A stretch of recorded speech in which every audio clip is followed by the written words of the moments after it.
حضور میں نے پوچھا تھا نماز میں لذت کیسے پیدا ہو سکتی ہے، آپ کوئی مشورہ؟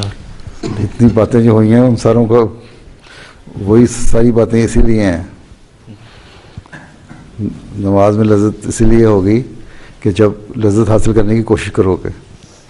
ہیں جی حضرت مسیح علیہ السلام نے تو یہاں تک لکھا ہے کہ نماز میں اگر تمہیں مزہ نہ آتا ہو تو جس طرح رونی صورت ویسے بنا لیتے ہیں نا جھوٹی موٹی، جی ویسے رونی صورت بنا لو اور پھر جو نماز کے الفاظ ہیں ان پہ غور کرو. جی تو ایک وقت میں آتا ہے کہ پھر لذت پیدا شروع ہونی چاہیے. ایاک نعبد و ایاک نستعین جو ہے سوچو سمجھو پڑھو کہ ہمیں اس کی عبادت کی توفیق دے اور تیرے سے مدد مانگتے ہیں، ہمیں اس سے سیدھے رستے پہ چلا. ریپیٹ کرتے چلے جاؤ ایک ایک لفظ کو ہیں. جی تو اور پھر ایسی شکل بناؤ تو پھر شکل کا اثر جو ہے دل پہ بھی ہوتا ہے. ہیں جی آدمی اگر آنکھیں نکال کے رکھے نا تو وہ گھورتا رہے لوگوں کو تو کچھ عرصے کے بعد نا غسیلا ہو جاتا ہے، لوگوں کو مارنے دھاڑنے لگ جاتا ہے. جی ضرور.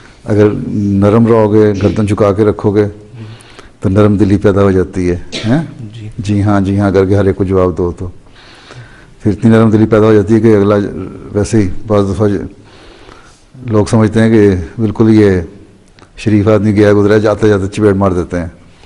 اتنا بھی نہیں ہونا چاہیے، اعتدال میں رہو.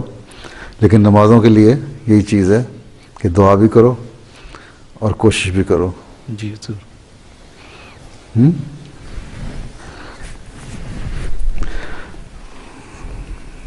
لفظ ہر ایک لفظ نماز کا جو سمجھ کے پڑھو نا تو پھر توجہ پیدا ہوتی ہے.